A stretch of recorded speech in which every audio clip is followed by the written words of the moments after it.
Baiklah pelajar, hari ini kamu semua perlu hasilkan pembentangan tentang topik baru dalam silibus pembelajaran kita.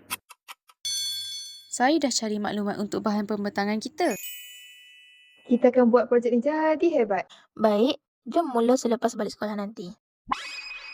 Semoga berjaya. Projek ini bukannya mudah. Walau begitu, jangan putus asa ye. Terima kasih. Kami pasti boleh.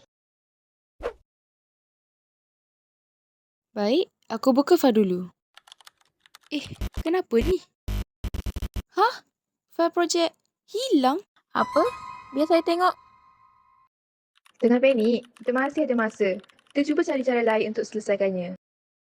Kalau file tu hilang, kita dah tiada bahan utama. Tidak mengapa, mesti ada jalan penyelesaian. Tunggu, kita masih ada ID sandaran dan nota lama. Kita boleh gabungkan semula. Tetapi, datanya tidak lengkap. Baiklah, kita boleh bina semula daripada apa yang ada. Tidak mengapa, kita guna apa yang ada dahulu.